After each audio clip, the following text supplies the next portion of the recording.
오늘 본문 말씀 우리 계속해서 우리 로마서 말씀 7장 말씀 그리고 8장 초반부 1절에서 4절 말씀까지를 봉독해 주셨습니다. 그동안 우리 계속해서 로마서 말씀을 함께 나누고 있습니다. 주일마다. 그래서 부활절이 오기 전 종료 주간에는 로마서 3장 말씀을 통해서 이 땅에 사는 인간의 죄가 어떤 것이며 죄가 어떻게 하나님과 우리 사이를 갈랐고 하나님께서는 그 죄를 해결하는 일에서 어떻게 예수 그리스도를 보내셨고 그로 말미암아 죄가 해결받는가 하는 것에서 십자가에 대해서 또 예수님의 사역에 대해서 우리 로마서 말씀을 통해서 같이 나누었습니다. 부활절에는 우리 6장 말씀을 통해서 우리가 그리스도와 함께 부활의 연합함으로 십자가의 연합함으로 이제 죄에 대해 죽은 자가 되고 죄를 이기는 자가 되었고 그로 말미암아 부활의 연합한 자가 되었으니 부활에 연합되었으면 우리가 어떻게 살아야 되느냐 하는 말씀에 대해서 부활절에 나눴고요. 우리 그다음에 로마서 5장 말씀을 통해서 우리 지난주에는 그리스도인은 참으로 즐겁고 기쁘게 사는 사람이다. 그래서 그리스도께서 하신 일을 통해서 그 은혜를 통해서 하나님의 주신 은혜를 누리자.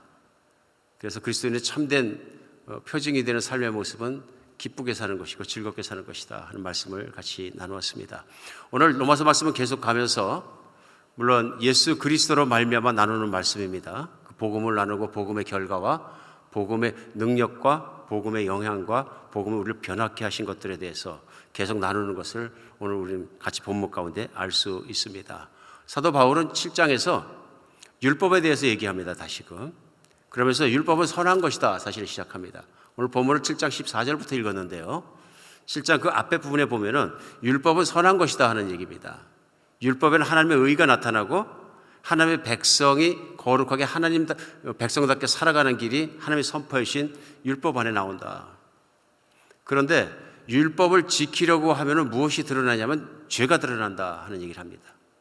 그러면서 그 내용을 보다 더 구체적으로 한 것이 무엇이냐면은 오늘 7장 본문 14절부터 마지막 25절까지 말씀에 그 내용이 나옵니다. 그러면서 14절에 보면 우리가 율법을 신령한 줄 알거니와 나는 육신에 속하여 죄에 팔렸도다 얘기합니다. 율법은 신령하고 거룩하고 꼭 지켜야 되는 것을 알지만 믿는다는 얘기죠. 믿지만은 나는 육신에 속하여서 죄 아래 팔렸도다 하면서 그 죄 아래 팔린 자신의 모습을 죄를 짓는 자신의 모습을 사도 바울은 나라는 1인칭을 써가지고 솔직하게 고백하고 있습니다. 그래서 아마 오늘 본문이 14절에서 7장 25절까지가 성경에서 한 패시지 안에서 나, 내, 아이라는 표현이 제일 많이 나오는 말씀인 것 같습니다. 제가 아무리 읽어봐도. 그렇게 힘들다 하는 얘기입니다. 그러면서 오늘 계속되는 말씀은 내가 선을 행하기 원하지만 그 선을 행하지 않고 자꾸 죄를 행하는 자신에 대해서 얘기합니다. 17절에 보면요. 이제 그것을 행하는 자는 내가 아니요 내 속에 거하는 죄니라 하면서 내 속고 내 육신에 선한 것이 거하지 아니하는 줄을 아노니 원함은 내게 있으나 선을 행하는 것은 없노라. 19절에도요. 내가 원하는 바 선을 행하지 아니하고 도리어 원하지 않은 바 악은 행하는도다. 그러면서 자기 마음대로 되지 않는 자신의 내면의 모습을 그대로 노출하고 있습니다. 문제는 뭐냐면 오늘 이 말씀을 하신 분이 누구냐면요. 사도 바울이라는 것입니다. 사도 바울은 성령이 충만하고 정말 하나님의 종으로서 자신이 순교하기까지 그리스도의 복음을 전하고 그로 말미암아 수많은 교회가 세워지고 많은 교회가 세울 뿐 아니라 그가 쓴 서신들이 교회본의 서신들이 오늘날도 우리가 읽는 것처럼 신약 성경의 중요한 부분을 이루고 있습니다. 쉽게 생각하면 이런 영적인 거장입니다. 믿음의 거장인데요. 이런 믿음의 거장이 지금 얘기할 때 내 속에 죄가 있어서 죄의 법이 나를 눌러오고 내가 선한 마음을 가지고 신앙생활을 열심히 하려고 그러는데 자꾸 내가 쓰러지는 내 모습을 본다. 그러면서 마지막에 무슨 얘기를 하냐면요. 24절에요. 오호라 나는 곤고한 사람이로다. 이 사망의 몸에서 누가 나를 건져내랴. 탄식합니다. 탄식합니다. 이 말씀 읽으면서 저희도 당혹감을 감출 수가 없는 것이 사도 바울이 이렇게 말씀하시면 다른 사람이 어떻게 신앙생활을 할 수 있겠느냐 하고 정말 생각될 정도로 이렇게 탄식하고 있는 걸 볼 수 있습니다. 그래서 이 말씀은 해석을 하면서 좀 어려움을 많이 겪습니다. 그러다 보니까 우리 교회 내에서도 논쟁이 많이 있고 그런 부분이다. 다른 것이 아니고 이게 사도 바울이 어떨 때 상태이냐? 예수님을 믿기 전이냐? 믿은 후냐? 그런 얘기입니다. 예수님을 믿으니까 이런 문제가 일어난 것이냐? 아니면 예수님을 믿기 전에 이런 상태였었는데 예수님을 믿으니까 달라진 것이냐? 어떻게 봐야 되느냐? 이제 해석을 놓고 많이 얘기하십니다. 제가 한국에서 전교하는 목사님 중에 먼저 주님께 가신 고 옥하는 목사님 계십니다.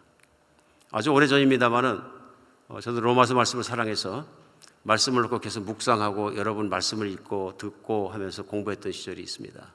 그때 옥하는 목사님의 말씀을 듣다 보니까 참 겸손하고 솔직하신 목사입니다 하는 걸 제가 감동을 받았습니다. 왜냐하면 교인들을 향해서 진심으로 정중하게 사과를 하시고 용서를 구하셨습니다. 용서를 구하신 부분이 그 사랑의 교회를 심호하시면서 첫 번째 말씀을 로마서를 정하면서 7장에서 이거는 예수 믿지 않는 사람의 내면의 얘기입니다. 사도 바울이 예수님 믿기 전의 얘기입니다 하고 그런 관점에서 말씀을 해석하고 나누었다 말씀하시면서 그런데 다시 로마서를 들고 말씀을 나눌 기회가 와서 이제 7장을 또 나눠야 되는데 아무리 묵상을 해도 이건 믿는 자의 고민이다. 믿는 자의 고백이고 믿는 자가 하는 말이지 안 믿는 자 것이 아니다. 그러므로 과거에 제가 했던 해석들을 내려놓고 여러분께 사과를 구합니다. 설교자도 목회자도 하나님 안에서 말씀 안에 늘 이렇게 성장해가고 있는 것 때문에 그런 것이 아닌가 싶습니다. 그러나 저의 부족함을 용서해 주십시오 하고 진솔하게 용서를 구하는 말씀을 제가 들은 적이 있습니다. 하나님 말씀이 쉽다고 생각하면 안 되는 것이 때에 따라서는 주의 계시가 온전히 풀리기까지는 또 그것이 다다를 때까지는 성령의 감동하심이 온전히 올 때까지는 말씀을 해석하는데 그런 어려움을 겪을 수도 있다 하는 것입니다. 저는 오늘 말씀이 예수님을 믿음으로 생기는 반응들로 생각을 합니다. 왜 이렇게 결론을 내리느냐 하면은 우선 사도 바울 예를 들어서도 사도 바울이 많은 분들이 예수 믿기 전에 이런 모습이 나오고 예수 믿고 나니까 이렇지 않았다 이렇게 얘기하시는 분들이 많이 계신데요. 사도 바울이 예수 믿기 전에는 바리새인입니다. 자기 의가 충만했던 사람이고요. 자기는 생활 잘하고 있다고 스스로 확신했던 사람입니다. 그러니까 그리스도인들을 핍박할 때도 앞장설 수 있는 것이고요. 열정과 적극성이 있었던 바리새인 그 자체입니다. 근데 자기가 강한 사람들은 이렇게 나는 죄인입니다. 죄에 잡혔습니다. 공고한 존재입니다. 이걸 안 합니다. 이걸 안 하기 때문에 목이 곧고 교만하고 그래서 예수님 오셨을 때 예수님 말씀이 바리새인들은 못 믿는 겁니다. 들을 준비가 안 되었기 때문에 들을 준비는 뭐냐면 내가 죄인이고 내가 정말로 하나님 구원받을 수 없는 존재이고 구원자가 오셔야 되고 그런 말씀이 있어야 되고 용서받을 길이 있어야 되고 이것들을 구하는 사람 같으면 예수님 말씀을 듣는다. 근데 바리새인도 못 들었고 주님이 책망하신 게 교만해서 그렇다. 사도 바울은 바리새인의 대표적인 사람이거든요.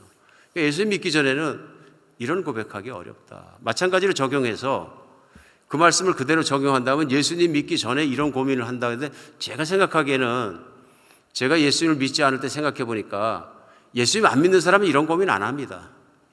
그렇죠? 하나님 믿고 하나님의 말씀도 알고 율법을 알아야 시작되는 고민이죠. 7장에서 사도 바울은 율법에 대한 말씀을 시작하면서 율법을 아는 것뿐만 아니라 율법이 하나님의 말씀이고 그 율법을 지키는 것이 거룩한 것이고 하나님의 뜻이 우리를 향한 뜻이 그걸 지키며 다 이뤄내며 살기를 원한다는 것을 알아야 그걸 지키려고 해서 빠지는 게 오늘 같은 말씀이거든요.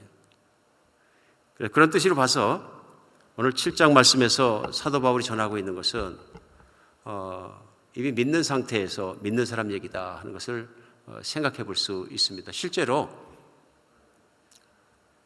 예수님을 믿고 그리스도인이 되면 날마다 즐겁고 날마다 행복하고 그렇게 살아야 되는데 우리 때로 이렇게 오호라 나는 공고한 존재로다 이런 것을 체험하는 경우가 많이 있습니다. 오늘도 교회를 다니는 교인 중에서 많은 사람들이 느끼고 겪는 일이 아닌가 싶습니다. 왜 그러냐면은 내 마음속에 예수 잘 믿어야지, 예수님 잘 따라야지, 신앙생활 잘해야지 뭐 그런 것들이 다 있는데 열심히 하다 보니까 항상 쓰러지는 내 모습을 보게 되는 거예요.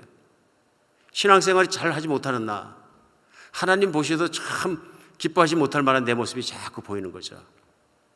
이제 그런 모습과 씨름하고 하나님 말씀과 씨름하고 이러다 보니까 이제 무슨 일이 일어나냐면 내가 구원받은 거 맞나? 거기다 뭐까지 들어오냐면 잘못하면 정죄감까지 들어옵니다. 정죄감이라는 것은 내가 이렇게 살면 하나님 심판받아서 내 지옥 가게 생겼다, 이런 마음이 들어올 수도 있다. 사도 바울은 그 얘기를 지금 전하고 있습니다. 얘기를 전하면서 좀 아까 말씀드린 I라는 단어를 많이 씁니다. 내가, 내 속에서, 내 죄, 내 선함이 없고 그 모든 것이 나라는 중심으로 이렇게 설명을 하는 걸 볼 수 있습니다. 오늘 그러다 갑자기 24절에 그러니까 오호라 나는 곤고한 존재로다 이 사망의 몸에서 누가 나를 건져내랴, 말씀의 한 절 뒤에 이어나오는 말씀이 뭐냐면 마지막 절이죠. 7장 주 예수 그리스도로 말미암아 하나님께 감사하리로다. 그런즉 내 자신이 마음으로는 하나님의 법을 육신으로는 죄의 법을 섬기노라 하고 고백합니다. 이건 찬양이거든요. 탄식하던 사람이 기쁜 마음으로 돌아섰어요. 근데 한 절 사이이기 때문에 순간 돌아섰습니다. 근데 뭐가 달라졌냐 하면은 25절 제일 첫 절에 나오는 것처럼 우리 주 예수 그리스도로 말미암아 여기서 달라졌습니다. 그러나 내가 나에 대한 시각으로부터 그리스도로 시각을 옮기고 그리스도가 하신 일과 그 진리 속으로 그리스도를 바라보니까 무슨 일이냐 하면 하나님께 감사할 수밖에 없다. 그러면서 오늘 본문 말씀이 사실은 8장으로 넘어가서 4절까지 말씀을 같이 붙였습니다. 그 이유는 뭐냐 하면은 그 8장 설명이 들어옵니다. 설명 8장 1절이면 그러므로 이렇게 시작하거든요. 그러므로 이제 그리스도 예수 안에 있는 자에게는 결코 정죄함이 없나니 이는 그리스도 예수 안에 있는 생명의 성령의 법이 죄와 사망의 법에서 너를 해방하였음이라. 죄와 사망의 법에서 너를 해방하였음이라, 이 말씀이 나옵니다. 그러니까 그리스도로 말미암아 하나님을 찬양하라 탄식하다 얘기한 이유는 뭐냐면 8장 1절에 나온 것처럼 그리스도 예수 안에 있는 자에게는 정죄함이 없다 하는 진리입니다. 왜 그러냐면 이는 예수 그리스도 안에 있는 생명의 성령의 법이 죄와 사망의 법에서 너를 해방하였다. 예수 그리스도 안에 역사하는 법인데 그것이 뭐냐면 생명의 성령의 법이다 말씀하십니다. 예수 믿는 사람 안에는 생명의 성령의 법이 역사하신다. 그리스도로 말미암아. 그렇기 때문에 그 성령의 능력으로 말미암아 나는 몸속에 있는 죄의 법 때문에 죽지 않고 살아날 것이다 하는 고백을 하고 있습니다. 그래서 나는 정죄 곧 하나님 앞에 가서 심판받고 지옥 가는 것이 아니라 나는 하나님 앞에 정죄받지 않을 것이다. 찬양할 수밖에 없다. 그러나 이것이 다 왜 일어났습니까? 예수님 안에 있기 때문에. 우리 지난주에 말씀 나누면서 로마서 말씀은 예수님 안에서 생각하지 않으면 이해가 가지 않는 말씀입니다. 같이 나눈 적이 있습니다. 그러니까 예수님을 제외해놓고 예수님을 생각하지 않고 복음을 생각하지 않고 내가 내 중심으로 내 것을 생각하고 신앙생활을 생각하고 이런 문제가 나온다는 것입니다. 이건 뭐냐면 육신에 속하게 되거든요. 육신에 속했다는 얘기는 뭐냐면 나를 중심으로 생각하고 나를 중심으로 노력하고 나를 중심으로 거룩해지려고 하는 모든 노력들이 거기 들어가기 때문에 그렇습니다. 오늘 이 말씀 생각하면서 우리 교회 다니면서도 육신에 속한 사람이 될 수 있다는 것을 우리 생각해 볼 수 있습니다. 생각해 볼 수 있는 게 왜 그러냐 하면은 신령하다고 생각했던 고린도 교회조차도 사실은 많은 사람들이 육신에 속했었기 때문에 사도 바울을 힘들고 아프게 했다. 그래서 고린도 교회에 보낸 편지를 보면 고린도 교회 전체를 통틀어서 사도 바울이 얘기할 때 표현을 들으면 뭐냐면은 너희가 육신에 속한 자로다입니다. 그 다음에 육신에 속한 자를 갖다가 어떻게 표현하냐면 너희가 어린 자로다. 영적으로 어리다. 신앙적으로 믿음이 어린 자들이다 얘기합니다. 오늘 그러면 생각해 볼 수 있습니다. 육신에 속했으면 그럼 교회 다니면서 고린도 교회에 있는 육신에 속한 자는 다 죽는 거네. 왜냐하면 육신에 속했으니까. 근데 사도 바울은 그런 뜻으로 쓰지 않았습니다. 왜냐하면 그 육신에 속한 자들을 위해서 그가 눈물을 흘려가며 기도하고 방문하고 편지 쓰면서 그들을 섬기는데 그리스도의 복음으로 진리로 다시 섬기기 시작합니다. 그건 왜 그러냐면 형제이기 때문에 그렇습니다. 그 육신에 속한 형제들에게 편지를 쓰면서 고린도서 1장 2절을 시작하면서 고린도에 있는 예수 그리스도의 사람들, 예수님을 믿어 거룩하게 된 형제들입니다. 그게 교회거든요. 생각해 보면 사도 바울은 여전히 그 육신에 속한 신앙이 어린 사람들을 하나님의 자녀, 교인들로 생각하고 그들을 대상으로 편지를 보내고 그들을 대상으로 사역하고 있는 걸 알 수 있습니다. 그러니까 그들이 육신에 속한 자가 된 이유는 뭐냐 하면 나는 아볼로파다, 바울파다, 너는 누구파다, 뭐 그리스도파다 이래갖고 서로 싸우는 겁니다. 이건 그리스도 안에서 있을 수 없는 일이라 성숙한 자에게는. 교회에서 있을 수 있는 거죠. 왜냐하면 육신에 속한 자와 어린 자들이 있으면 이런 일이 생긴다. 그러면서 어리기 때문에 그렇다. 그러면서 영적으로 어린 걸 또 얘기합니다. 패를 짜는 건 뭐냐면 자기를 높이기 위해서 그런 거죠. 누구에게 줄을 서느냐, 누구 뒤에 가서 서야지 더 내가 크게 보이냐, 교회에서도 크게 보이냐, 이런 얘기거든요. 근데 문제는 뭐냐면 오늘날 교회에서 쉽게 있을 수 있는 일이기 때문에 그렇습니다. 뿐만 아니라 영적으로는 방언 많이 하는 사람들은 내가 더 영적이라 그러고 예언 많이 하는 사람들은 내가 더 영적이라 그러고 서로 은사와 능력 가지고 막 다투고 서로가 더 높다 그러는 거예요. 이게 육신에 속한 것이다. 영에 속한 게 아니다. 영으로 커진 게 아니다. 장성한 사람이 아니다 하는 얘기를 나누고 있습니다. 오늘 이 말씀은 우리 7장 말씀을 이해하는데 도움이 됩니다. 왜냐하면 육신에 속했다 하더라도 예수 그리스도를 분명히 주님으로 믿고 내가 주님으로 따르고 주님일 수 있는 겁니다. 그런데 육신에 속했다는 얘기는 뭐냐면 내 육신에서 일어나는 나를 중심으로 일어나는 내 의지력과 갈망과 모든 것을 가지고 신앙생활도 하고 모든 걸 사는 그 삶의 태도가 바뀌지 않았을 때 이런 일이 일어난다는 거예요. 바뀌지 않을 때. 그러나 그리스도 예수 안에 믿음으로 있으면 그리스도 안에 있기 때문에 정죄받지 않는다. 그렇게 이해하는 것이 맞다고 믿어집니다. 오늘 우리도 신앙생활 하면서 하나님의 뜻대로 온전하게 살지 못하면 예수 믿는 사람이 아닙니다. 그러니까 오늘 사도 바울이 표현한 이런 내면적인 갈등이 있어서 많은 분들이 갈등하거든요, 사실은. 왜냐하면 연약하고 부족하기 때문에. 그래서 영국에서 어떤 목회자께서 말씀을 해석하시고 묵상하시다가 너무 어려워서 다른 목회자를 찾아가셔서 내가 이런 갈등이 있다. 육신에 속해서 난 아직 구원받은 것 같지 않다. 그런데 내가 들어보고 목사님 어떻게 생각하나 얘기해 보세요. 그리고 젊은 목사님 또 신학교에서 공부를 열심히 하시던 목사님한테 상의를 했더니 가만히 들어보더니 예수 그리스도의 말씀대로 이렇게 살 수 없으면 당신은 구원받은 사람이 아닙니다.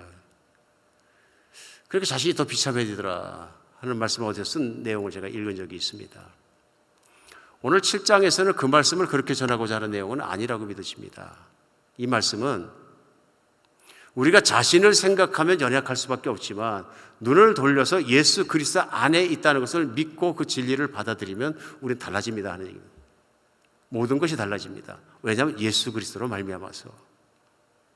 오늘 전하고 싶은 말씀은 그것이라고 믿어집니다. 예수 그리스도 안에 있는 자, 어떤 일이 일어났냐, 어떤 변화가 일어났냐 하는 영적인 진리를 전함으로 말미암아서 자신도 그로 말미암아 이 모든 연약함과 정죄감으로부터 자유로워지고 또한 이걸 듣는 사람들도 또한 그렇게 해서 자유로워지길 원하는 마음으로 그리스도 안에 변화를 썼다 하는 것입니다. 오늘 말씀 속에 갑자기 영에 대한 얘기가 나옵니다. 특별히 8장 3절 4절 다시 한번 읽겠습니다. 율법이 육신으로 말미암아 연약하여 할 수 없는 그것을 하나님은 하시나니 그 죄로 말미암아 자기 아들을 죄 있는 육신의 모양으로 보내어 육신의 죄를 정하사. 4절입니다. 육신을 따르지 않고 그 영을 따라 행하는 우리에게 율법의 요구가 이루어지게 하려 하심이니라. 보십시오. 성령의 법이라는 말씀이 나오고요. 그렇죠? 갑자기 그리스도 예수 안에 있는 생명의 성령의 법, 여기 성령이 등장하십니다. 그 다음에 나오는 말씀이 뭐냐면 육신을 따르지 않고 영을 따라 행하는 우리에게 율법의 요구가 이루어지게 하려 함이라. 여기서 누가 등장하시냐면은 삼위일체 하나님의 세 번째 위신 성령님이 등장하십니다. 그런데 예수님과 성령님을 자리를 막 바꿨어도 차이가 없게 느껴질 만큼 성령님과 예수님이 동시에 등장하시고 한 문장 안에 등장하시고 같이 등장하십니다. 보이십니까? 이 말씀은 뭐냐면 내가 예수님을 믿는 것은 성령님을 믿는 것이고 하나님 아버지를 믿는 것이고 예수님을 믿는 것이고 성령님은 예수 그리스도의 영이고 하나님 아버지의 영이라는 것이죠. 중요한 건 뭐냐면 예수님의 기도와 소원대로 아버지께서 보내주셔서 성령이 오셨다 하는 것입니다. 여기서 성령님이 등장하시는 것뿐만 아니라 중요한 것은 뭐냐면 예수님이 2000년 전에 십자가에 못 박히고 피 흘려 돌아가시고 3일 만에 부활하신 복음을 믿도록 도와주시고 사람에게 적용시켜 주시고 그것이 그에게 유효하게 일으키시는 일을 성령님이 하신다는 것입니다. 그래서 어떤 사람이 죄인을 성령의 법 안으로 들어오도록 하나님의 은혜 안으로 들어오도록 예수 그리스도의 복음을 통해서 역사하신 분이면 성령님이시다. 그래서 성경은 사도행전에서 그 성령님이 오신 것을 전하고 있습니다. 성령이 오시자 제자들이 능력을 받고 파워가 생기고 믿음이 강해지고 목숨을 걸고 복음도 전하고 하나님의 말씀과 부르심대로 살 수 있게 되는 그것이 등장하게 됩니다. 성령은 자기 것으로 말씀하시고 예수 그리스도의 것을 가지고 그걸 이루시는 겁니다. 그래서 오늘 말씀 중에 육신을 따르지 않고 그 영을 따라 행하는 우리에게 율법의 요구가 이루어지게 하려 함이라 이 말씀입니다. 오늘 이 말씀에 느낄 수 있는 것은 그것입니다. 내가 내 힘에 의지하고 나만 믿고 내가 노력하고 내가 가려고 하면서 그 노력 속에서 내가 하나님의 율법을 온전하게 이루기 위해서 몸부림쳐 보면 끊임없이 실패하고 끊임없이 떨어지고 결국은 포기하게 되는 내 자신을 발견하지만 내 안에 오신 성령님을 믿고 그분께 의지하고 그분을 온전히 신뢰하고 그분을 따라가면 성령님이 주신 능력으로 말미암아 의로 말미암아 이제 하나님의 율법을 온전히 따르고 살 수 있는 사람이 될 수 있다 하는 것입니다. 그렇게 된다. 오늘 여기서 우리 생각할 것이 있습니다. 우리 신약시대의 신자이고 신약시대에 믿기 때문에 그러면 율법을 안 지켜도 되느냐? 그건 아니라 사도 바울이 그런 것입니다. 율법을 지켜야 된다. 하나님의 뜻은 율법을 다 지키는 것이다. 그러니까 율법을 열심히 지키려고 그러면 또 떨어지는 함정이 좀 아까 7장의 함정으로 빠지는데 그래도 지켜야 한다. 그러면서 오늘 4절, 8장 4절 말씀은 율법을 이루려 하심이라. 이 말씀은 예수님이 오시고 성령을 보내주신 목적과 이유가 죄인인 우리가 살아가면서 하나님이 기뻐하신 율법을 하나님의 뜻을 따라 다 이루고 살 수 있도록 오셨다 하는 것입니다. 목적입니다. 오셨다. 중요한 건 내가 성령을 받았느냐 하는 겁니다. 이제는 그렇죠? 성령이 내 안에 계시느냐 하는 것입니다. 성령이 계시면 성령을 의지하면 성령을 믿으면 성령 충만 받으면 율법이 이루어진다 그런 얘기입니다. 율법은 선한 것입니다. 율법이 무엇입니까? 하나님께서 이스라엘 백성을 자기 백성으로 약속으로 택하시고 그들에게 첫 번째 하신 일이 율법을 주신 일이에요. 하나님 백성이 되었기 때문에 하나님 백성답게 살라는 것입니다. 이 땅 안에 있는 인간의 문제는 뭐냐면 하나님 말씀을 따라 살지 않고 하나님 뜻대로 살지 않기 때문에 죄인이 된 거거든요. 선택받은 하나님의 백성은 하나님의 말씀대로 율법대로 살아가기 위해서 주신 것이 바로 율법이거든요. 그럼 예수 믿는 사람은 누구냐? 예수 안 믿을 때 죄만 짓고 살았는데 예수님 믿으니까 율법이 이루어져야 되는 것입니다. 그렇죠? 구약에 나와 있는 율법과 무관하지 않다 그런 얘기입니다. 율법에는 하나님의 의와 하나님의 거룩하심이 드러나오니까요. 오늘 성령을 받지 않고서는 못 산다는 것입니다. 그렇게. 그럼 이제 질문이 나옵니다. 성령 받으셨습니까? 그런데 의외로 교회를 다니는 많은 분들이 이 질문 앞에서 머뭇머뭇합니다. 그럼 다시 다른 말로 물어봅니다. 예수님 믿으십니까? 믿습니다. 제가 예수 믿고 고백도 하고 침례도 받고 훈련도 받고 교회도 섬기고 전 예수 믿습니다. 교리에 동의합니다. 그럼 성령은 받으셨습니까? 한참 있다 얘기합니다. 잘 모르겠습니다. 근데 이렇게 말하는 데는 어떤 성령님이 하시는 사역에 대한 오해가 좀 있을 수도 있고 또 잘못 생각하는 것일 수도 있다는 것을 생각하게 됩니다. 왜냐하면 오늘 8장부터 시작해서는 예수님은 승천하시고 보좌에 앉으시고 우주와 이 땅을 다스리시고 그 모든 뜻을 따라서 이 땅 가운데 그것을 일하시고 역사하시는 실제 역사하시는 분은 성령님이십니다. 그런데 성령이 내게 오셨다는 확신이 없고 믿음이 없으면 큰일 난 것입니다. 큰일 난 것입니다. 근데 그런 이유 중에 하나는 뭐냐면 난 누가 성령 받은 것처럼 갑자기 확 돌변해가지고 완전히 다른 사람이 됐다거나 방언을 한다거나 막 갑자기 신학교를 가고 목사가 된다, 이런 것은 이해가 가는데 나는 그런 센세이셔널한 체험이 없습니다. 대개 보면 체험의 바탕을 두고 있는 걸 볼 수 있습니다. 물론 성령님이 오시면 어떤 사람의 변화를 체험할 수 있습니다. 또 그것도 맞는 얘기죠. 근데 중요한 건 뭐냐 하면요, 성령님은 체험을 넘어서 추구하시는 것이 있습니다. 그것이 뭐냐 하면 하나님 아버지와 예수 그리스도의 뜻을 이 땅 가운데 그리스도의 복음을 통해서 이루어지게 하는 일을 하십니다. 쉽게 얘기하면 예수님 믿는데 인간의 100% 자기 노력으로만 믿어지지가 않는다, 그런 얘기입니다. 여러분, 이거 기적입니다. 예수님 믿어진 것 같은 기적이 어디 있어요? 모든 걸 내 머리대로, 내 이론대로, 내 생각대로, 내 철학대로 판단하고 믿고 살아가던 내가 눈에 보이지 않고 잡혀지지도 않고 2000년 전의 사건 보지도 않았는데, 성령님은 눈에 보이지도 않는데 예수님을 나의 생명, 나의 주님, 내가 위해서 죽을 분을 내가 믿는다는 거, 이거 기적인 거예요. 기적이란 얘기는 슈퍼내추럴하다는 얘기죠. 인간이 노력해서 얻을 수 있는 것 같으면, 그렇죠? 인간이 했다 그렇고 자연스럽다고 얘기하지만 이건 초자연적인 것입니다. 믿음은 초자연적인 것입니다. 하나님이 주시는 거예요. 하나님이 주셨다는 얘기는 무슨 얘기냐면 성령이 역사하지 않고서는 예수님을 주님으로 고백할 수 없다는 거죠. 그래서 사도 바울도 고린도전서 말씀에서 그 얘기를 합니다. 그 얘기를 하면서 무슨 말씀을 합니까? 누구든지 또 성령이 아니고는 누구든지 예수를 주시라 할 수 없느니라. 고린도전서 12장 3절 하반기 말씀이죠. 성령이 아니고서는 누구든지 예수님을 주님이라 고백할 수 없느니라. 어찌 그것이 다 인간의 노력이라고 말하겠느냐, 믿는 것이. 뿐만 아니라 오늘 8장 말씀 나눕니다만 8장 계속 가면 성령의 역사가 계속 나오면서 16절에는요, 성령이 친히 우리 영과 더불어 우리가 하나님의 자녀인 것을 증언하신다, 이렇게. 성령이 하시는 일이 뭐냐면 친히 우리에게 하나님 자녀인 것을 인쳐주시고 그것을 증언까지 하신다. 이 사람은 하나님의 자녀 맞습니다. 무엇을 통해서요? 예수 그리스도를 주님으로 고백하는 그 고백을 통해서, 그 믿음을 통해서 성령님은 그 사람이 하나님의 자녀라는 걸 확인해서 표를 주시고 마지막 날까지 그를 살리시고 마지막 날까지 그를 예수 그리스도 앞에 인도하시고 마지막 날까지 하나님 아버지 앞에 세워서 그 의의를 보증해 주실 분은 성령입니다 하는 얘기입니다. 성령입니다. 그럼 내가 예수를 믿고 구원받았습니까? 성령을 받았을까요? 못 받았을까요?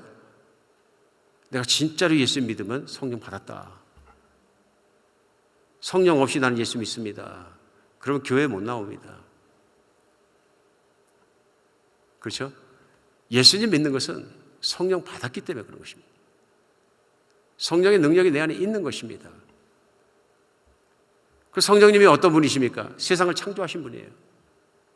세상 창조에 대한 창세기 1장 시작하자마자 태초에 하나님의 천지를 창조하시나. 2절은 뭡니까?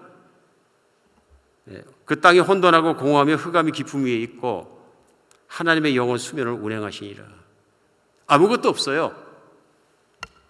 아무것도 없을 때 하나님께서 있으라 가라사대 말씀하시면 있게 하는 것, 그 말씀이 이루어지는 것, 성령이 운행하시면서 성령이 하시는 일들이에요. 그렇죠?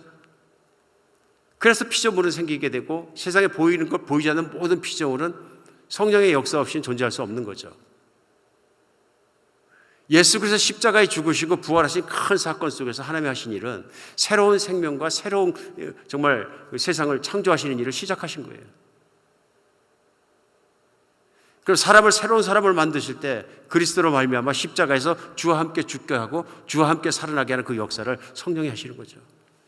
새로운 창조를 계속하고 계신 거죠. 사람이 인간으로 태어나서 예수님을 믿고 성령을 받은 건 인생이 이 땅에서 받아야 되는 최고의 선물을 다 받은 것입니다. 믿으십니까?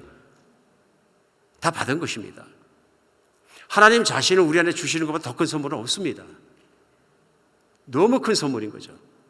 그리고 성령을 주셨기 때문에 성령이 떠나지 않고 같이 사시기 때문에 사람이 성령을 바라보고 성령을 따라 살기만 하면, 성령을 따라 생각하고 성령을 따라 살아가고 성령을 따라 가기만 하면 율법이 이루어진다. 옛날엔 이룰 수 없었던 것이 이루어진다. 이루어진다. 그래서 오늘 본문 가운데 첫 번째 깨달아야 되는 건 뭐냐면요, 예수님을 믿는 것이 율법을 이루어지게 한다. 그 말씀이거든요. 오늘 예수 그리스도 안에 있는 생명의 성령의 부분이 너를 죄와 사망에서 해방하였음이라. 또 계속되는 말씀은 그거잖아요.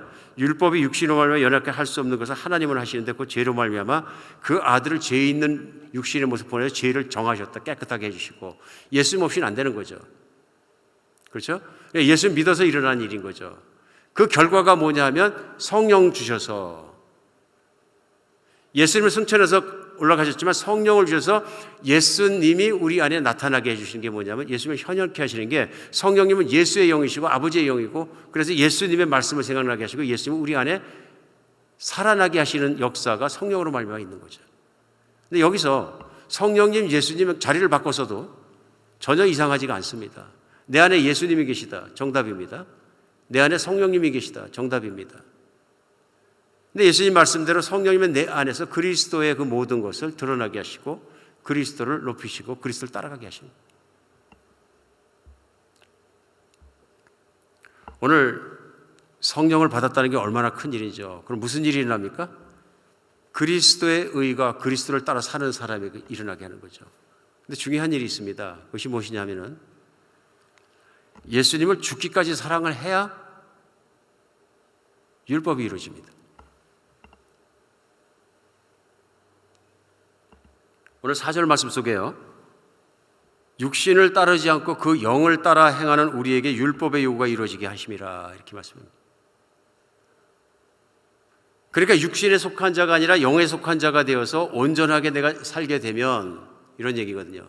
그러면 율법의 요구가 이루어지는데, 여기서 영을 따라, 성령을 따라 행한다는 얘기는 예수 그리스도를 따라 산다는 얘기가 똑같은 말씀입니다. 그럼 예수를 믿는다는 건 나는 죽고 예수님으로 사는 거거든요. 내 고집대로, 내 뜻대로, 내 판대로 살았던 나는 넘겨졌고 죽었고 이제는 예수님의 뜻대로 살아가는 사람이 되었다. 몇 퍼센트입니까? 100%. 근데 어떻게 하면 이렇게 됩니까? 매일 죽는다고 노력하면 되죠? 아닌 거죠. 7장에서 아니라 그런 거죠. 이때 필요한 게 뭐냐면, 율법의 완성이 뭔가를 우리 이해해야 합니다. 율법의 완성은 하나님께서, 그 많은 율법의 조항들이 있지만 쉽게 설명해 주셨어요. 하나님을 마음을 다하고 뜻을 다하고 생명을 다해 사랑하는 거예요. 거기서 끝나지 않고 사람들을 또 그렇게 사랑하는 거예요. 그래서 성경은 말씀합니다. 사랑은 모든 율법을 다 이루었느니라. 사랑은 모든 율법을 다 이루었느니라. 내가 내 노력으로 율법을 다 이루려고 노력하고 그럴 때는 바리새인처럼 되고 쓰러질 수밖에 없고, 정말로 그런 아래로 떨어질 수밖에 없잖아요. 육신 아래로 떨어질 수밖에 없지만, 내가 진리 가운데서 예수를 믿고 예수님을 따라가고 예수님을 사랑해서 예수님께 목숨을 내 걸고 사랑하면 이루어진다는 거죠. 근데 이 깨달음과 감동과 모든 것을 있게 하시고 그것을 전제케 하시고 우리를 도와주시고 진리 가운데 그걸 깨닫게 하시고 믿게 하시는 분이 하나님이십니다. 성령님이시라는 거예요. 성령님은 예수 그리스도의 십자가에 하신 일을 통해서 하나님이 얼마나 나를 사랑하시는지, 얼마나 나를 목숨을 걸고 사랑하시는지를 알게 하시고 깨닫게 하시고 그걸 붙잡게 하시는 거죠. 내가 성령 충만을 받았다. 근데 성령 충만을 받는데 하나님은 나를 그렇게 많이 사랑하지 않는 것 같다. 이거 거짓말인 거죠. 거짓말인 거죠. 성령 충만 받았다, 내가 성령을 받았다, 그때 일어나는 게 뭐냐면 그냥 뭐 사랑하시는지 아닌지도 모르겠다가 아니라 하나님이 십자가를 바라보니까 얼마나 사랑하시는지 정말 상상할 수 없는 사랑을 내가 사랑하고 그 사랑을 제가 받습니다. 그러니까 자동적인 응답이 뭐냐면, 내 안에 오신 예수 그리스도, 그분이 나의 주님이시고 나는 예수님을 죽도록 사랑합니다. 죽도록 사랑합니다. 이게 되면 율법이 이루어진다. 관계로 풀려야 된다. 성령님이 관계를 풀고 계신 거죠. 성령의 깨달음 중에 중요하고, 깨달음 중에 중요한 건 뭐냐면 하나님이 나를 얼마나 사랑하시는지 십자가를 보고 깨닫고 주의 거룩하신가 그 사랑 앞에서 무릎 꿇고 나를 드리는 사랑을 드릴 수 있는 겁니다. 그래서 사람을 사랑할 수 있게 되는 거죠. 인간의 가장 고질적인 문제이고 기본적인 문제는 사랑할 능력을 잃어버린 것입니다. 인간은 자기밖에 사랑하지 못합니다. 오늘 7장에 내가 나온 것처럼. 그렇죠? 고질적인 문제입니다. 인간이 타락하며 생긴 문제는 탐욕과 이기심인데요. 탐욕과 이기심이죠. 그래서 교만해지는 거죠. 인간은 다 자기 중심으로 생각합니다. 오늘 한국에서도 젊은이들이 당신이 가장 원하는 것은 무엇입니까? 하고 얘기하면 진짜로 가장 많은 젊은이들이 얘기할 때 정말 사랑하고 좋은 사람 만나서 결혼하고 행복하게 사는 겁니다. 이거는 시대가 변해도 안 변하는 것 같아요. 열망이죠. 근데 교회 다니는 청년들도 또 그렇게 생각하죠. 좋은 배우자 만나 잘 사는 것, 그것이 행복입니다. 그런데 사랑한다는 표현을 그래서 상대방에게 프로포즈하고 쓸 때 얘기하는 것 많이 쓰는 것이 있습니다. 뭐 내 안에 너 있다. 요즘 다른 표현이 뭐예요? 난 너 없으면 죽을 것 같아. 듣기 좋으십니까? 난 너 없으면 죽을 것 같아. 나는 인생이 최고의 불행해져. 근데 여기 문제가 있습니다. 무슨 문제냐면 이 사람이 그리스도인이고 교회에 다니는 교인 청년이면 또 자매면 난 너 없으면 죽어. 난 못 살아. 그러면 안 된다는 것입니다.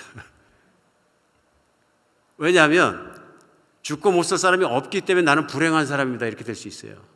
오늘 많은 젊은이들이 그렇게 원하는 이상형 애인이 없어요. 그렇죠? 왜 그러냐면 취직도 잘 안 되고 또 어떤 영화배우처럼 내가 생긴 것도 아니고 내가 마음에 드는 여자, 정말 좋아하는 여자를 내가 눈길만 줘도 그 자매님이 와서 내 앞에서 푹 쓰러지는 것도 아니고, 그러니까 내가 기대하고 원하는 것만큼 그런 사랑도 그런 기대도 그것도 잘 일어나지가 않고 자기 마음에 차지 않는 자매는 좋아하는 것 같은데 또 어떤 보니까 뭐 자기가 진짜 좋아하는 자매는 자기 어떤 조건 때문에 싫어하고 갈등하게 되죠. 근데 심지어는 믿는 형제들 안에서도 그런 갈등이 있다. 그런 갈등이 있다. 그러므로 나는 그런 사람과 행복한 결혼 생활할 가능성이 없을 때 불행하다고 생각할 수 있다는 것이죠. 근데 사실은 그런 마음 상태로 어떤 여자를 만나거나 사랑의 고백을 하고 결혼해서 살게 되면 불행합니다. 왜 불행합니까? 그 모든 중심에, 사랑하는 중심에 가장 중요한 건 내가 있거든요. 내가. 너로 말미암아 내가 행복해지고 싶고 너로 말미암아 내가 있기 때문에 살다 보니까 내가 기대했던 그만큼의 행복이 아니면 사람의 마음은 금방 달라집니다. 금방 달라집니다. 그러나 하나님 진짜 사랑해서, 예수님 진짜 사랑해서 성령의 충만함 속에 감동이 있어서 주님께 헌신되고 주님을 위해 살아가고 성령으로 충만한 사람은 하나님 사랑으로 만족한다는 얘기죠. 하나님 사랑으로 만족하는 사람에게 일어나는 것이 있습니다. 그것이 뭐냐면 자기 없는 사랑이 가능해지는 거예요. 자기 없는 사랑이. 그 대표적인 자기 없는 사랑이 뭐냐면 나그네를 사랑하는 거 아닌가 싶습니다. 말씀을 읽으면서 묵상하다 보니까 왜 하나님은 자꾸 과부나 고아 나그네를 사랑하라고 하실까? 굉장히 중요한 말씀으로 그걸 꼭 떠올리시거든요. 그걸 깨닫는 것이 있습니다. 여러분, 나그네 사랑은 조건이 없어야 합니다. 나그네는 그야말로 왔다 스쳐가는 사람입니다. 내 앞에 훅 스쳐가는 사람인데 그냥 사랑이 아니라 소원에 만족할 만큼 그 사람을 잘 대해주는 것이 이게 회복된 인간에서만 나오는 거죠. 회복된 인간에서, 달라진 인간에서만, 사랑을 주는 걸 기쁨으로 아는 사람에게만, 하나님께 사랑을 받았기 때문에 더 주는 것이 맞다고, 또 하나님이 그를 사랑하기 때문에 내가 정말 생명 바쳐 사랑하기 맞다고 하는 사람에게만 나오는 것이다 하는 얘기죠. 신명기를 읽다 보면은 오늘 율법에 대한 말씀을 나누고 있거든요. 7장부터 시작해서 신명기를 읽다 보면 10장에 하나님께서 율법을 왜 주셨느냐 하는 그 목적이 나옵니다. 크리하게 나옵니다. 신명기 10장 12절로 13절에 보면요, 이스라엘아, 내 하나님 여호와께서 내게 요구하는 것이 무엇이냐? 곧 내 하나님 여호와를 경외하여 그의 모든 도를 행하고 그를 사랑하여 마음을 다하고 뜻을 다하여 내 하나님 여호와를 섬기고, 이렇게 나옵니다. 12절이에요. 10장. 이스라엘아, 내 하나님 여호와께서 너희들에게 요구하는 것이 무엇이냐? 이 얘기는 왜 너희에게 율법을 주셨느냐 하는 얘기입니다. 율법으로 요구하시는 거거든요. 그러니까 율법이, 하나님이 율법을 주심으로 내게 요구하는 것이 무엇이냐고 물어보고 있습니다. 그럼 클리어한 답변이 나와야죠. 답변이 뭐냐 하면 여호와를 경외하고 그의 모든 도를 행하고 그를 사랑하며 마음을 다하고 뜻을 다해 내 하나님 여호와를 섬기고. 신명기 6장에는 내가 마음을 다하고 뜻을 다하고 힘을 다해 주 너의 하나님을 사랑하라 하시는 게 첫 번째 계명이니 하신 것처럼 똑같은 말씀입니다. 하나님이 내게 요구하시는 것은, 율법을 주신 이유는 하나님과의 사랑하는 관계 속에 가기 위해서 하는 것이죠. 그런데 이걸 왜 이렇게 요구하고 계시느냐, 이 사랑을 왜 요구하시느냐, 13절에 나오는 게 10장 13절에 신명기에 내가 오늘 내 행복을 위해 내게 명하는 여호와의 명령과 규례를 지킬 것이 아니냐. 누구의 행복이요? 하나님의 영광, 하나님의 거룩, 하나님의 행복이 아닙니다. 하나님이 사랑하시기 때문에 자녀들에게 율법을 주신다, 그런 얘기입니다. 법을 주신다. 내가 이 법 안에서 하나님을 사랑하기 때문에 하나님을 지키고 살면 내가 거룩해지고 내가 행복해지는 것이 아니냐. 하나님은 우리의 행복을 위해서 말씀을 주셨다. 행복을 위해서 율법을 주셨다. 행복을 위해서 그리셨다. 우리 행복을 위해 그리스도를 보내주시고, 행복을 위해 성령님을 보내주시고, 행복을 위해서 붙잡아 주시고 우리를 같이 계신다. 하나님의 우리를 향한 마음이 어떤 것이 느껴지십니까? 그리스도인은, 지난주 우리 기쁘게 산다, 즐겁게 산다 하는데, 진리 안에 성령 충만한 그리스도인의 특징은 행복하게 사는 것입니다. 세상에서 보니까 가장 행복하고 가장 기쁘게 사는 사람은 누군가 했더니 만족도 100%, 기쁨 100%예요. 인생 만족도. 그리스도인. 물론 압니다. 왜 그게 안 되지? 여기서 우리 필요한 게 성령 충만함입니다. 성경은 우리에게 말씀합니다. 너희가 믿음에서 자라가라. 어쨌든 믿음이 처음 믿음은 의심도 들어오고 모든 것도 들어오고, 예수님은 아는 지식도 적고 진리가 아는 것도 적고, 그러니까 많은 부분이 묶여 있을 수 있습니다. 그래서 믿음은 자라가는 것입니다. 커가는 것입니다. 어떤 분에게 주일만 나오는 참석하는 게 믿음이에요. 큰 믿음인 거죠, 본인은. 그런데 주일날 나오고 믿음 생활을 하고 하나님을 알아가고 그러다 보니까 이게 이러면 안 되겠다. 신령한 부담이 생겼어요. 하나님은 내게 더 열심히 하는 걸 원하시는 것 같다. 그러다 보니까 수요 예배도 나오고 새벽 기도도 하게 되고, 그러면서 하나님을 아는 더 깊은 지식과 또 기도를 통해, 말씀을 통해 모든 믿음들이 커가기 시작하면서 이제 더 많은 걸 깨닫게 되는 거죠. 그러면서 뭐냐면 점점점 믿음이 커간다는 건 점점점 성령의 충만함이 커가서, 성령이 충만하다는 건 흘러 넘치는 거거든요. 그리스도의 장성한 분량까지 꽉 차가지고 넘치는 겁니다, 이제는. 그러면 성숙한 사람이 되고 율법을 다 이루는 삶이 된다. 우리의 신앙생활은 그렇게 항상 성숙해 가는데, 우리가 바라야 될 것이 뭐냐면 성령님을 바라보고 성령님을 바라고, 성령이 나를 충만해 채워주시도록 진리를 깨닫게 해서 기도하면서, 깨닫게 해주시면 감사하고 또 깨닫고 또 믿고 또 따라가고 성령을 따라가는 삶을 사는 것이 제일 행복하다는 것입니다. 믿으십니까? 오늘 그래서 8장부터 시작해서는 행복한 사람은 어떻게 사냐 계속 나오는 거죠. 왜 행복한가? 어떻게 행복하게 사나? 성령을 따라 사는 삶이 무엇인가? 계속 나오는 거죠, 이제. 사도 바울은 진짜로 은혜를 많이 받으신 분입니다. 이 모든 걸 깨닫고 전해주고 오늘날 우리에게 말씀을 주셔서 그 진리를 붙잡게 도와주셨다는 게 얼마나 큰 은혜지요. 성령이 이렇게 사람을 동역자로 쓰십니다. 아십니까? 쓰임받은 사람도 복이 있고, 쓰임받은 사람으로 말하면 은혜 받는 사람도 복이 있습니다. 이건 섬김과 쓰임이라는 사랑의 체인 리액션이 일어나게 하시는 거죠. 체인 리액션이. 내가 은혜 받으면 내 가족이 좋고요. 그렇죠? 용서 못할 죄가 없고 용서 못할 게 없거든요. 왜냐하면 신명기 10장에서 말씀 나올 때 이것은 내 행복을 위해 그리하는 것이 아니냐. 그러면 율법을 지켜 행복하도록 살아라 하고 구체적으로 10장 마지막에서 예를 들으신 게 있어요. 짧은 예인데요. 오늘 이 말씀 갖고 말씀 끝내겠습니다. 17절에 보면요. 너희 하나님 여호와는 신 가운데 신이시며 주 가운데 주시여 크고 능하시며 두려우신 하나님이시라. 사람을 외모로 보지 아니하시며 내모를 받지 아니하시며 고아와 과부를 위하여 정의를 행하시며 나그네를 사랑하여 그의 떡과 옷을 주시나니 너희는 나그네를 사랑하기 전에 너희도 애굽 땅에서 나그네 되었습니다. 어떤 하나님이 나옵니까? 사람을 외모로 보지 않는 하나님. 못나서도 못생겼어도 지저분해도 더러워도 취해 보여도 심지어는 사랑하시는 하나님이 나옵니다. 고아와 과부를 위해서 정의를 행해 주시고, 소외되고 힘이 없고 나약하고 세상을 거들떠보지도 않고 무시해도 그뿐인 사람일지도 하나님은 그들을 사랑하고 돌보신다.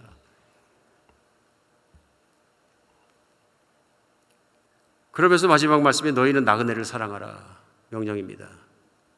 나그네를 사랑하라. 타락한 사람은 나그네를 사랑하려면 왜요? 그럽니다. 나한테 준 것도 아무것도 없는데. 하나님이 나그네를 사랑하기 때문에, 하나님이 죄인인 나를 사랑하시기 때문에, 하나님이 원수 같은 나를 사랑하시기 때문에, 하나님이 내 자아가 못생긴 자를 가진 나를 사랑하시기 때문에, 하나님의 조건 없이 나를 용서해 주시고 안아주시고 불러주시고 품어주시기 때문에, 하나님이 그런 분이시기 때문에 이 계명을 우리가 노력으로 지킬 수 있겠습니까? 하나님을 알고 그 사랑을 먹고 사랑을 내가 가지고 있기 전에는 못합니다. 죽어도 못합니다. 결국은 이해 못합니다. 되지도 않은 말씀을 자꾸 말씀은 너무 멀다 거리가. 성령 충만함 받으면 되는 겁니다. 진리로 충만해지고 믿음으로 충만해지고 주님의 사랑을 내가 확신하게 되고 확신하면 기뻐지고 또 크고 또 크면 우리 주님을 따라가서 우리 주님의 소원은 성령을 따라서 거기까지 이르는 것입니다. 사랑하는 여러분, 우리가 행복하게 사는 것은 내가 원했던 걸 다 가지고 하고 싶은 걸 다 했기 때문에 이루고 싶은 걸 다 이뤘기 때문에 그런 것이 아니라 우리가 행복하게 사는 것은 전능하시고 천지를 만드신 하나님이 나를 사랑하시기 때문입니다. 모든 걸 걸고 이게 진리입니다. 성경에. 세상은 뭐라 그래도 세상을 어떻게 판단하더라도 하나님 나를 사랑하신다는 거예요. 그래서 나도 성령을 따라 살 수 있고 목숨을 바치고 사는 것이 우리에게 행복이 되는 것입니다. 우리 항상 성령 충만한 구에서 성령을 따라가면서 노력하며 또 말씀을 통해 기도를 통해 성령과 교제를 통해서 끊임없이 성령과 교제하면서 자라가는 여러분과 제가 되었으면 좋겠습니다. 충만함 받아서 살아갔으면 좋겠습니다. 오늘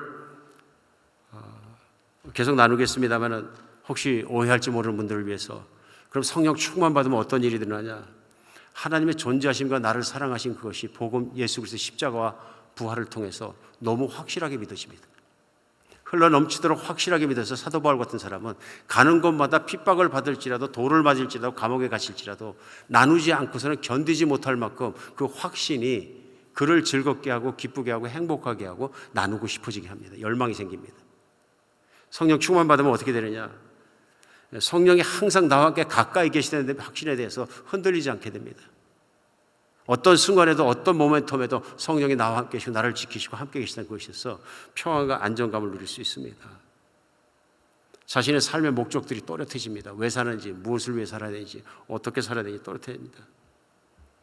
거룩하게 살고자 하는 마음도 열망이 생기고요. 찬양하고 주님 편에 나가고 주님을 찬양할 때 감동이 따라옵니다. 깊이 감동하게 되고 진심으로 찬양하게 되고 진심으로 하나님 기뻐하게 되고 이런 것들이 생기고 예배를 사모하게 되고요. 말씀을 사모하게 되고요. 성령이 주시는 충만함 속에 일어나는 것들입니다. 진리 속에 살아야 되거든요. 진리가 우리를 기쁘게 하게 되고요. 여러분과 저의 삶에 그런 충만함의 길을 간절히 바랍니다. 우리는 그것을 강구해야 되는 것이고 그것을 그립고 추구해 나가야 되는 것이고 그 안에 살아갈 때 우리는 행복해질 수 있습니다. 행복하게 살도록 하나님이 다 만드셨습니다. 마지막 말씀입니다. 너희가 악한 자라도 자식에게 좋은 것을 줄 알거든 하물며 하늘에 계신 너희 아버지께서 구하는 자에게 성령을 주시지 않겠느냐. 누가복음 말씀입니다. 성령을 주시지 않겠느냐. 아깝게 주시겠느냐. 후히 주시겠느냐. 생명까지 내어주시는 하나님이 구하는 자에게 성령 충만 주시지 않겠느냐. 우리 정말 성령을 흠모하고 성령 하나님을 간구하고 충만케 됨을 사모하는 여러분과 제가 되었으면 좋겠습니다. 기도하겠습니다. 예, 하나님, 죄인이 죄를 용서받고 사랑받아서 주님 앞에 자녀로 서 있고 살아가는 것이 작은 일로 여기지 않게 도와주시옵소서. 성령 하나님, 진리신 성령님께서 진리로 우리를 충만케 채워주셔서 이제 그 진리가 내 속에서 정말로 하나님의 사랑을 확신하게 하고 이제 예수님을 믿는 믿음의 확신이 오게 하고 하나님을 기뻐하는 기쁨만으로도 세상을 살아갈 수 있는 그런 놀라운 주님의 축복 속에 늘 살게 하여 주시옵소서. 세상을 살면서 자신의 노력으로 자신이 세우려는 그 노력 때문에 육신에 속하게 되고 육신으로 말미암아 쓰러지는 자신을 매일 씨름하는 것이 아니라 나를 충만케 하신 하나님을 따라 진리를 따라 성령님을 따라 온전히 주님을 누릴 수 있는 그 삶을 살게 하여 주시옵소서. 우리 주 예수 그리스도 이름으로 기도합니다.